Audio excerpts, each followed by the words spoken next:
result of these processes, and all are associated with or caused by corneal edema. Endothelial damage is the primary cause of bullous keratopathy. Associated with damage to the endothelium is decompensation, or the loss of ability to pump excess fluid from the corneal tissue. Several factors can precipitate endothelial damage. They include long-standing, uncontrolled glaucoma, which produces very high intraocular pressure, with the pressure tending to push excessive fluid into the cornea. Perforating wounds to the corneal membrane can damage the endothelium and produce edema. In addition to wounds from trauma or accidents, cataract surgery is another important precursor of bullous keratopathy. Vitreous prolapse, involving the protrusion of the vitreous body into the anterior chamber, may also damage the endothelium. Trauma, such as a blow to the eye without actual tissue penetration, can also cause endothelial damage. Finally, severe corneal dystrophies such as cheek dystrophy may result in edema and lead to bullous keratopathy. Once the endothelium has been damaged or diseased, it progressively loses its ability to pump out excess fluid and to act as a physical barrier to incoming fluids. Aqueous humor can then leak freely into the corneal stroma and filter up towards the epithelial layer. When damage to the endothelium is severe or long-standing, the fluid filtering up to the epithelium will form into vacuoles, or small water droplets. These are situated between the basal cells of the epithelium and Bowman's membrane. As the disease progresses, the vacuoles coalesce, forming into larger bullae, which lift the epithelium away from Bowman's membrane. The bullae vary in size, and they may or may not be filled with intracellular fluid. These irregularly shaped bullae cause considerable astigmatism and distortion of light entering the cornea. At various irregular intervals, the bullae burst, causing great pain and irritation. They may then reappear on the same spot or a different one, and may increase in size. Pain from the bursting bullae results from exposure of the corneal nerve endings. This bursting removes the cornea in the localized area of the bullous, leaving the nerve endings exposed. The affected area of the epithelium surrounding the bullae also becomes more opaque, probably due to increased sloughing of the epithelium. During the healing process, vascularized scar tissue forms, and this further contributes to a marked loss of vision. In advanced cases of bullous keratopathy with long-standing epithelial damage, the stroma may show evidence of scarring, seen as hazy, star-shaped strands. The major goal of conservative therapy in bullous keratopathy is to reduce the excruciating pain which results each time bullae burst. There are a number of possible ways to treat bullous keratopathy, some of them permanent, some simply temporarily relieving acute symptoms. It's always essential to treat these symptoms, but short of corneal transplantation, it may not be possible to treat the cause of the problem. Keratoplasty, which is corneal transplantation, is the only true cure for bullous keratopathy. The ideal donor is a person between 25 and 35 who died of an acute disease or injury. It is important to get a donor cornea that has not been injured or deteriorated by disease. In all cases, the likelihood of improving vision depends more on the underlying disease causing the corneal abnormality than on preoperative vision. A second treatment, known as dersoraphy, involves temporarily sewing the upper and lower eyelids together to prevent their movement over the surface of the diseased eye. Topical application of hypertonic saline solution may be effective in drawing water out of the cornea by osmosis. As you will recall, the process of osmosis tries to balance salts and water on either side of a permeable membrane. Thus, if a very salty solution is placed on the outer surface of the epithelium, this will tend to draw water from the cornea to establish equilibrium. Hot air drying is also a possible treatment, as it helps to evaporate fluid from the epithelium and draw it out of the stroma. To continue with the presentation, turn this cassette over to the other side.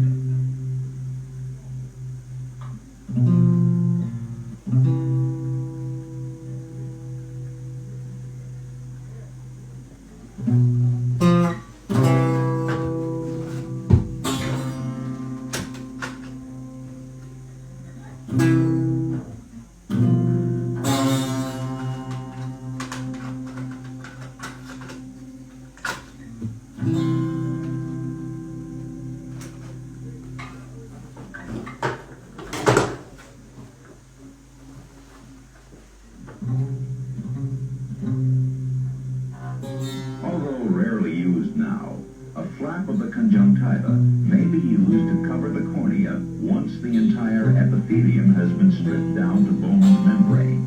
The flap adheres to the cornea and reduces pain. The disadvantages of the conjunctival flap are that it reduces visual acuity, and it will not always adhere to the surface of the epithelium. If it is successful, however, the flap may prevent further bullae from forming. Flush-fitting hard scleral contact lenses are infrequently considered suitable for treating most cases of bullous keratopathy. They do not adhere closely enough to the surface of the cornea, and they cause friction against the damaged epithelium. They may, however, be used later on, once the patient is free of pain or no bullae. In these cases, they simply improve vision that may have been impaired by astigmatism. Some physicians consider soft contact lenses as an alternative treatment prior to corneal transplant. They function as a bandage, providing a tight covering for the epithelium to prevent irritation and erosion of corneal surface by the eyelids.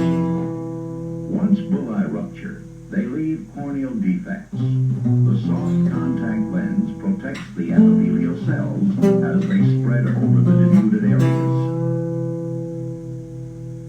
In order to adhere to the underlying Bowman's membrane, new attachments called hemidesmosomes, seen as little black spots under the microscope, must form. It is crucial that the basal cells remain intact until these attachments take hold, which may take some weeks. In order to provide this protection, the lens of the cells must not move excessively. Once the soft contact lens has fulfilled the results expected by the physician, it can be removed. This is a reasonably straightforward section and shouldn't cause you too much difficulty. But let's review the information on bullous keratopathy before we examine uses of the soft contact lens in more detail. Bullous keratopathy is a secondary condition with bullae forming under the epithelium. Several conditions lead to bullous keratopathy, usually by damaging the epithelium and causing stromal edema. Long-standing glaucoma, perforating wounds, trauma, cataract surgery, vitreous prolapse, Fuchs dystrophy. Bullae lift the epithelium away from Bowman's membrane. When they burst, they leave the nerve endings in those localized areas exposed, causing considerable pain to the patient. They also cause glare and irregular astigmatism. Opacity and vascularization further reduce vision, as do stromal scarring and folds in Descemet's membrane. Therapy with the soft lens contact lens reduces pain and improves vision in three ways. 1. It protects the epithelial surface. 2. It provides a smooth refracting surface. 3. It may flatten the bullae. Other forms of treatment include corneal transplant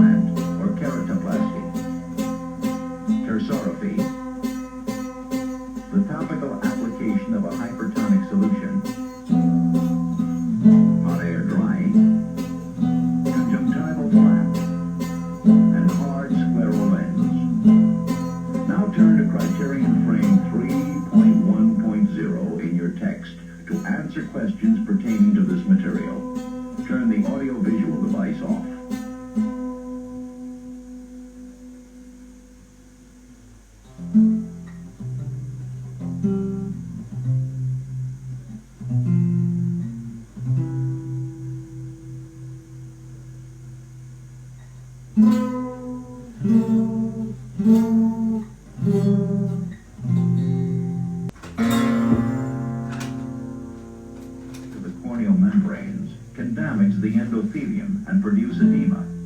In addition to wounds from trauma or accidents, cataract surgery is another important precursor of bullous keratopathy. Vitreous prolapse, involving the protrusion of the vitreous body into the anterior chamber, may also damage the endothelium.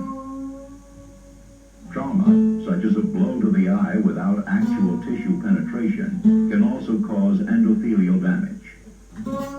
Finally, severe corneal dystrophies, such as Fuchs dystrophy, may result in edema and lead to bullous keratopathy. Once the endothelium has been damaged or diseased, it progressively loses its ability to pump out excess fluid and to act as a physical barrier to incoming fluids. Aqueous humor can then leak freely into the corneal stroma and filter up towards the epithelial layer. When damage to the endothelium is severe or long-standing, the fluid filtering up to the epithelium will form into vacuoles or small water droplets. These are situated between the basal cells of the epithelium and Bowman's membrane. As the disease progresses, the vacuoles coalesce, forming into larger bulli, which lift the epithelium away from Bowman's membrane. The bulli vary in size, and they may or may not be filled with intracellular fluid. These irregularly shaped bulli cause considerable astigmatism and distortion of light entering the cornea. At various irregular intervals, the bulli burst, causing great pain and irritation. They may then reappear on the same spot or a different one, and may increase in size. Pain from the bursting bulli results from exposure of the corneal nerve endings. This bursting denudes the cornea in the localized area of the bullous, leaving the nerve endings exposed. The affected area of the epithelium surrounding the bulli also becomes more opaque, probably due to increased sloughing of the epithelium. During the healing process, vascularized scar tissue forms, and this further contributes to a marked loss of vision. In advanced cases of bullous keratopathy with long-standing epithelial damage, the stroma may show evidence of scarring, seen as hazy, star-shaped strands. The major goal of conservative therapy in bullous keratopathy is to reduce the excruciating pain which results each time bulli burst.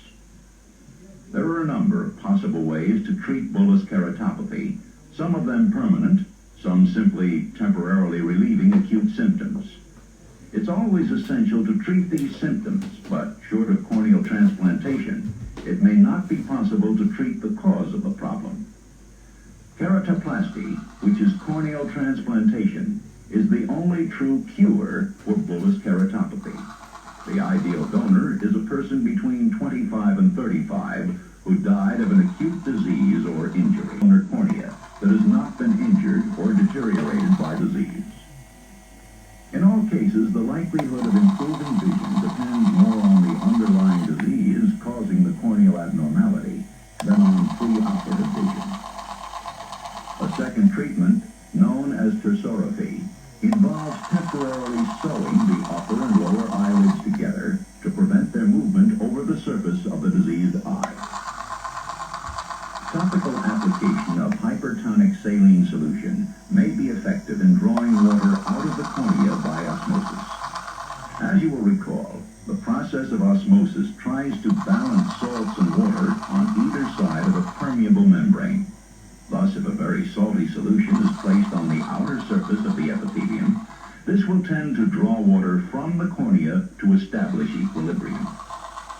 Hot air drying is also a possible treatment, as it helps to evaporate fluid from the epithelium and draw it out of the stroma. To continue with the presentation, turn this cassette over to the other side.